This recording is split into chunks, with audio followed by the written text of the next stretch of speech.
ጤና ይስጥልን። በዚህ ዜናችን በመንግስት ተቋማት ውስጥ ታይቷል ስለተባለው የፋይናንስ ብክነት ከፊንቴክ ኢንቨስትመንት ጋር በተያያዘ በክስ ላይ የሚገኙት አርቲስቶች ክሳቸው እንዲቋረጥ ስለመጠየቃቸው፣ የውጭ ሀገር ዜጎችን ስላገቱት 3 ፓኪስታናውያን፣ አሜሪካና ኢራን በ60 ቀናት ውስጥ የመጨረሻ ስምምነት ላይ ለመድረስ ስለተስማሙበት ሁኔታ፣ የእንግሊዙ ጠቅላይ ሚኒስትር ከስልጣንና ከፓርቲ መሪነታቸው በገዛ ፈቃዳቸው ስለመልቀቃቸውና ሌሎችንም ልንነግራችሁ ነው። ማይ ፖስት ነው። ሰብስክራይብ እንዳይረሳ። አብራችሁን ቆዩ።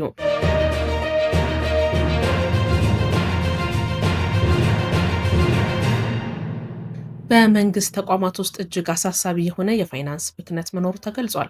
የፌዴራል ዋና ኦዲተር መስሪያ ቤት ለሕዝብ ተወካዮች ምክር ቤት ባቀረበው አዲስ ሪፖርት በመንግስት ተቋማት ውስጥ ስር የሰደደና እጅግ አሳሳቢ የሆነ የፋይናንስ ብክነት መኖሩን አጋልጧል።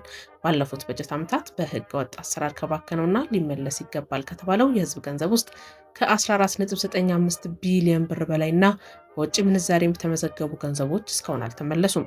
ከሆኑ የተገኘው ደግሞ ወደ 2.87 ቢሊዮን ብር የሚጠጋ የመንግስት ገንዘብ ምንም አይነት ህጋዊ ሰነድና ደጋፊ ማስረጃ ሳይቀርብበት በባዶ መባከኑ ነው።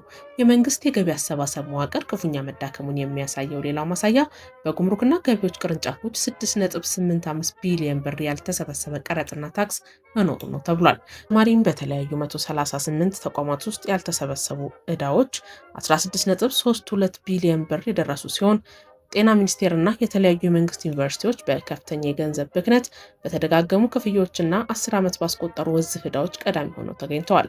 የመንግስት ፕሮጀክቶችና ግዢዎች በከፍተኛ የህግ ጥሰት ተዘፍቀዋል ተብሏል። በዩኒቨርሲቲዎች ውስጥ ከ1.4 ቢሊዮን ብር በላይ የሚያወጡ ግዙፍ ግንባታዎች በውል ጥሰት ምክንያት የቆሙ ሲሆን በመቶ ሚሊዮኖች የሚቆጠሩ የቅድሚያ ክፍያ ያለምንም የባንክ ዋስትና ለተቋራጮች ተሰጥቶ ቀርቷል። በሌላ በኩል የሙገር ሲሚንቶ ፋብሪካ ከ21 ሺህ ቶን በላይ ሲሚንቶ የት እንዳደረሰው ማሳየት ያልቻለ ነው። መንግስታዊ ያልሆኑ ድርጅቶችም ከቁጥጥር ውጭ ሆነዋል።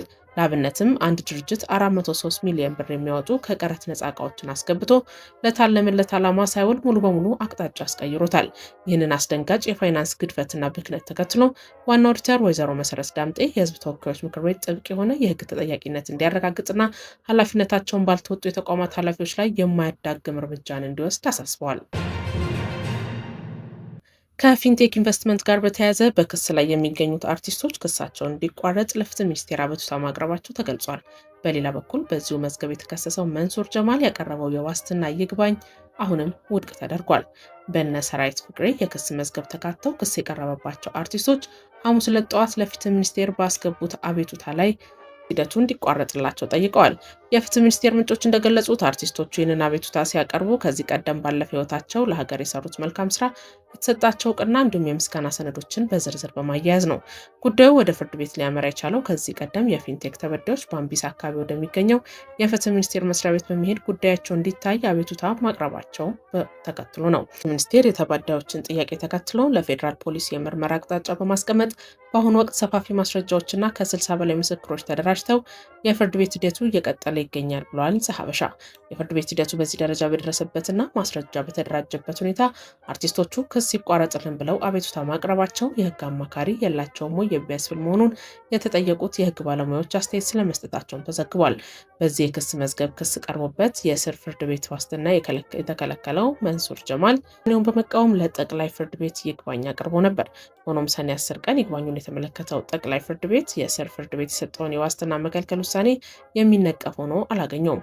በመሆኑም የዋስትና ክልከላውን በማጽናት መንሱር ጀማል የፍርድ ሂደቱን በቂሊንጦ ማረሚያ ቤት ሆኖ እንዲከታተል የመጨረሻ ውሳኔን አስተላልፏል። ለጉብኝት ወደ ኢትዮጵያ የመጡ የውጭ ሀገር ዜጎችን በመያዣነት በመጠቀም ከ15 ቢሊዮን ብር በላይ የጠየቁት 3 ፓኪስታናውያን በቁጥጥር ስር ዋሉ። የፓኪስታን ዜግነት ያላቸው ዝሻን ካሊድ፣ ፍሩዝ መሐመድ እና መሐመድ ጁናይድ የተባሉ ተጠርጣሪዎች የወንጀል ድርጊቱን የፈጸሙት ሰኔ 4 እና ሰኔ 11 ቀን 2018 ዓ.ም በለሚ ኩራ ክፍለ ከተማ ወረዳ 9 ጎሮ አትሌቶች መንደር ነው። ተጠርጣሪዎቹ በተከራዩት የመኖሪያ ቤት ውስጥ የህንድና የባንግላዴሽ ዜግነት ያላቸውን ግለሰቦች በመያዣነት በመጠቀም የግል ተበዳዮችን በገመድ በማሰርና በፕላስተር በማፈን ከ15 እስከ 30 ሚሊዮን ብር በመጠየቅ ጥቃት አድርሰውባቸዋል። ተጠርጣሪዎቹ በዚህ ብቻ ሳያበቁ ሰኔ 11 ቀን 2018 ዓ.ም ወደ ኢትዮጵያ ለጉብኝት የገቡ 4 የህንድ ዜጎችን በማሰርና በመደብደብ ከ15 እስከ 25 ሺህ የህንድ ሩፒ በማለት ድብደባ ሲፈጸምባቸው እንደነበር የግል ተበዳዮች ለፖሊስ ቃላቸውን ሰጥተዋል። የወንጀሉ መፈጸም መረጃ የደረሰው የለሚ ኩራ ክፍለ ከተማ ፖሊስ ዋና መምሪያ ተገቢውን የፍርድ ቤት ማዘዣና የመበርበሪያ ትዕዛዝ በመውጣት ባከናወነው ኦፕሬሽን ተጠርጣሪዎቹን ለወንጀል ድርጊት ሲጠቀሙበት ከነበረው ቢላዋ፣ ገመድና ፕላስተር እንዲሁም ከተለያዩ የውጭ ሀገር ገንዘቦች ጋር በቁጥጥር ስር ውለዋል። የአካባቢው ነዋሪዎች ተጠርጣሪዎቹ እንዲያዙ መረጃ በመስጠት ላደረጉት ቀና ትብብር ምስጋናውን ያቀረበው የአዲስ አበባ ፖሊስ ዋና ጠቅላይ መምሪያ አጠራጣሪ ጉዳዮች ሲያጋጥሙ ለፖሊስ መረጃ መስጠት እንደሚገባ መልእክቱን አስተላልፏል። አሜሪካና ኢራን በ60 ቀናት ውስጥ የመጨረሻ ስምምነት ላይ ለመድረስ ተስማምተዋል። ማራቶን በተባለውና 12 ሰዓታት ከተጠየቀው ስብሰባ በኋላ የሁለቱን ሀገራት ንግግሮች ሲመሩ የነበሩ ሸምጋዮች የጋራ መግለጫ አውጥተዋል። ይህም የፓኪስታንና የኳታር መግለጫው በኢራንና በአሜሪካ መካከል የተደረገው የከፍተኛ ደረጃ ውይይት የመጀመሪያ ክፍለ ጊዜ መጠናቀቁን አመላክቷል። ውጤታማ ነበር በተባለው በዚህ ክፍለ ጊዜ ላይ የተካሄዱ ገንቢ ንግግሮች እንደነበሩም ተገልጿል። በስዊዘርላንድ ውስጥ በቴክኒካዊ ደረጃ ንግግሮች ይቀጥላሉ። አሁን በኒውክሌር ጉዳይ በእገዳውና በክርክር አፈታት ላይ የሚሰሩ ሽምግልና እንዲሁም ንዑስ ቡድኖች ላይ የፖለቲካ ቁጥጥር የሚያደርጉ ከፍተኛ ኮሚቴ አቋቁመዋል ብለዋል። እናም ይህ ኮሚቴ በሚቀጥለው 60 ቀናት ውስጥ ስምምነት ላይ ለመድረስ የሚያስችል ፍኖተ ካርታ ላይም ተስማምቷል። ከዚህ በተጨማሪ በ60 ቀናት ውስጥ ለሁሉም የንግድ መርከቦች ክፍት ሆኖ እንዲቆይ በተለይም የሆርሙዝ የባህር ዳርቻን በሚመለከት ሊከሰቱ የሚችሉ ችግሮችን ለማስወገድ የሁሉም ወገን የሚገኝ የግንኙነት መስመር ስምምነት ላይ ደርሰዋል ተብሏል። ፓርቲዎቹ በሊባኖስ ያለውን ሁኔታ ለመቆጣጠርና ለማሻሻል እንዲሁም በሊባኖስ ግዛት ላይ የሚደረገውን ወታደራዊ እንቅስቃሴዎች ለማስቆም የግጭት መፍቻ ህዋስ ለማቋቋምም ተስማምተዋል። በሌላ በኩል ኢራን የሆርሙዝ ባህረ ሰላጤ የትራምፕ የግል ካሲኖ አይደለም ማለች። ዶናልድ ትራምፕ የሆርሙዝ ባህረ ሰላጤ በድጋሚ ከተዘጋ የቀረውን የሀገሪቱን ክፍል እንቆጣጠረዋለን ሲሉ የሰነዘሩትን ማስፈራሪያ ተከትሎ የኢራን የፓርላማ ብሔራዊ ደህንነት ኮሚሽን ኃላፊ ኢብራሂም አዚዚ ጠንካራ ምላሽ ሰጥተዋል። አዚዚ በማህበራዊ ገጻቸው ላይ እናንተ ታስፈራራላችሁ፣ እኛ ግን እርምጃ እንወስዳለን በማለት የሆርሙዝ ባህረ ሰላጤ የትራምፕ የግል ካሲኖ ወይም የዘመናዊ የባህር ወንበዴዎች ግቢ ያለመሆኑን በመጥቀስ የኢራን ሉዓላዊነት ግዛት መሆኑን አስገንዝበዋል። ተጣገባ የተነሳው የኢራን አብዮታዊ ዘብ በሊባኖስ ላይ ለተፈጸመው የእስራኤል ጥቃት ምላሽ በመስጠት ወሳኙን የባህር መስመር በድጋሚ መዝጋቱን ካወጀ በኋላ ትራምፕ ባህረ ሰላጤውን ከዘጋችው ሀገር አይኖራችሁም ሲሉ ካስፈራሩ በኋላ ነው። በሌላ በኩል ጦርነቱን ለማቆም የተጀመረው ከፍተኛ ድርድር በስዊዘርላንድ ዙሪክ ከተማ በምክትል ፕሬዚዳንት ጄዲ ቫንስ እና በሌሎች የአሜሪካ ባለስልጣናት እንዲሁም በኢራን መሪዎች መካከል እንደቀጠለ ነው። ሩሲያ ከዩክሬን የሚሰነዘረው ጥቃት በርትቶባታል። በዩክሬን ጥቃት ምክንያት በሩሲያ ቁጥጥር ስር የምትገኘው ክሬሚያ ለሲቪሎች የነዳጅ ሽያጭ ማገዷን አስታውቃለች።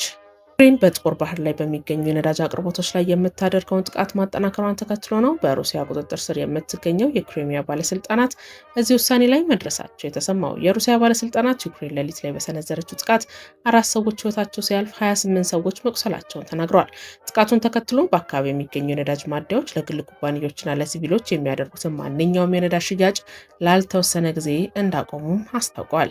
የዩክሬን ጦር በቅርብ ሳምንታት ውስጥ በክሬሚያ የነዳጅ አቅርቦቶች ላይ በተደጋጋሚ ጥቃቶች የተሰነዘረ ሲሆን ይህም ግዛቲቱ በፈረንጆቹ 2014 በሩሲያ ከተጠቃለለች በኋላ የከፋው ጥቃት መሆኑ ተገልጿል። በክሪሚያ የሚገኝ የነዳጅ ማጠራቀሚያ እንዲሁም በደቡባዊ ሩሲያ ክራስኖዳር ግዛት የሚገኘው የነዳጅ ማጓጓዣ ተቋም ከጥቃቱ ኢላማዎች መካከል እንደሚገኙበት የዩክሬኑ ፕሬዝዳንት ቮሎዲሚር ዜሌንስኪ ተናግረዋል ይላል የሲቢሲ ዘገባ።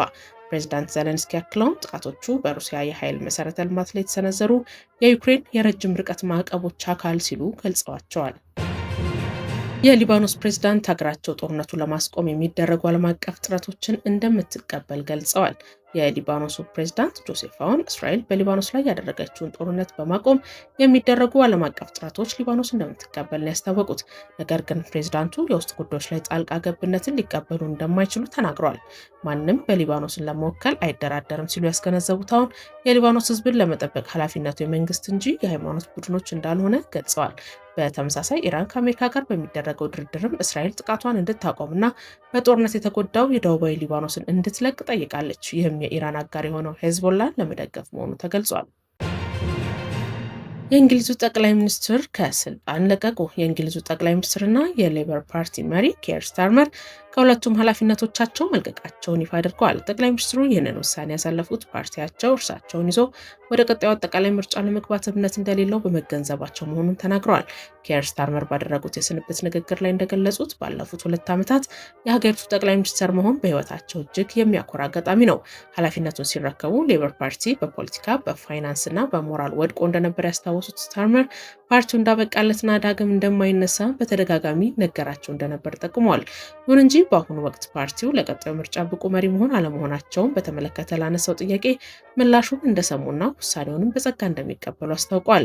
አክለውም ከንጉስ ቻርለስ ጋር አስቀድመው መነጋገራቸውን ገልጸው ፓርቲው አዲስ መሪ ለመምረጥ ውድድር የሚያካሄድ ከሆነ የእንግሊዝ ፓርላማ በመስከረም ወር ከረፍቱ ከመመለሱ በፊት አዲሱ መሪ ኃላፊነቱን እንደሚረከብ አስታውቀዋል። የስልጣን ሽግግሩ ሰላማዊና ስርዓቱን የጠበቀ እንዲሆን የበኩላቸውን ሁሉ እንደሚያደርጉ የተናገሩት ስታርመር ለሚተካቸው መሪም ሙሉ ድጋፍ እንደሚሰጡ ቃል ገብተዋል ሲል ቢቢሲ ዘግቧል። ዜናዎቻችን አበቁ። ላይክ፣ ሼር እና ሰብስክራይብ አይረሳ። መልካም ጊዜ።